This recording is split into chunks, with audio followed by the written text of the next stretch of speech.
अगर गांव में किसी के पास नया नया पैसा अगर बढ़ रहा है तो भाई वो बंदा प्रधानी के इलेक्शन में खड़े होने के लिए मरा जा रहा है।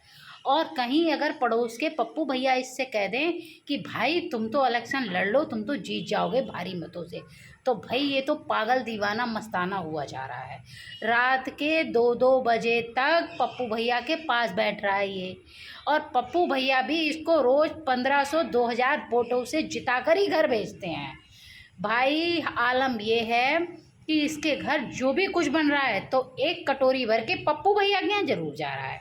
जब से पप्पू भैया ने इसको कहा है कि प्रधानी लड़ लो, भाई तब से तो इसका कहीं और मन ही नहीं लग रहा है, कोई ये काम ही नहीं कर रहा है। हर गली और चौराहे पे खड़े होके भाई प्रधानी की ही बातें कर रहा है, इसको कोई और टॉपिक ही नहीं सूझता। कुछ लोग और बातें कर रहे होते हैं और ये बीच में प्रधानी घुसेड़ दे रहा है। भाई 24 घंटे अपने ख्यालों में ही प्रधान बना घूमता है। और जब ये घर पहुंचता है तो अपनी बीवी से आके कहता है कि गांव वाले इस बार मुझे प्रधानी लड़ाने के लिए कह रहे हैं, बहुत जोर डाल रहे हैं मुझ पे।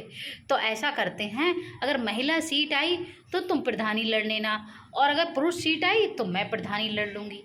भाई इतना सुनते ही इसकी बीवी ऐसी पागल हुई जा रही है, ख्यालों में प्रधान इनका रोल अदा कर रही है, रोल।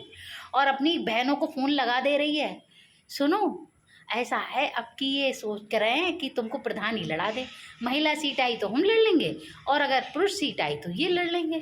भाई आपकी देखो, भगवान से दुआ करो कि हम प्रधान बन ही जाएं।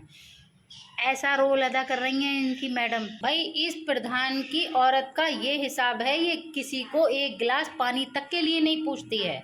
लेकिन जब से ये प्रधान बनने वाली खबरें सुर्खियों में आई हैं, तब से इसके घर कोई भी सड़ा भुना बैठने जा रहा है तो भाई उसको ज़बरदस्ती बिठा रही है, पानी तो पूछ ही रही है, साथ में चाय भी पिला रही है।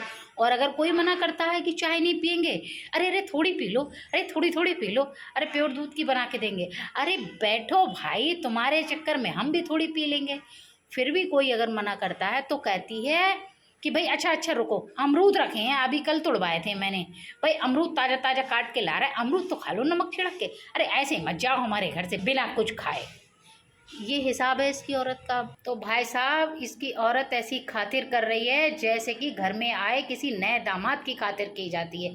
ये खा लो, वो खा लो, यहाँ बैठ जाओ, वहाँ बैठ जाओ, इधर गर्मी लग रही है पंखा में को आ जाओ, जरा कूलर में को आ जाओ, कोई और अच्छा आदमी आ गया तो कमरे में बेड पे ले जाके बिठा लिये एसी वाले कमरे में।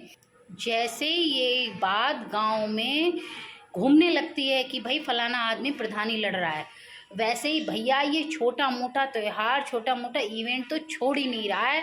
भाई बैनर छपवाने के चक्कर में लगा रहता है, तुरंत हाथ जोड़ के खड़ा हो जाता है, नया कुर्ता पजामा सफ़ेद वाला पहन के और एक बढ़िया फ़ोटो खिंचवा के बैनर छपवा लेता है और उस पर लिखवाता है कर्मठ, जुझारू, ईमानदार, शिक्षित और सहनशील। भाई ये शिक्षित तो अपने आप को ऐसे बताता है कि जैसे भाई लंदन से PhD करके आया हो, और कर्मठ और जुझारू का अगर इससे किसी ने मीनिंग पूछ लिया तो भाई सारे गांव में ये भागा भागा फिरेगा और इसको मतलब नहीं बता मिलेगा। इंग्लिश वाली मैम की कसम खा के कह रही हूँ मैं ये बात।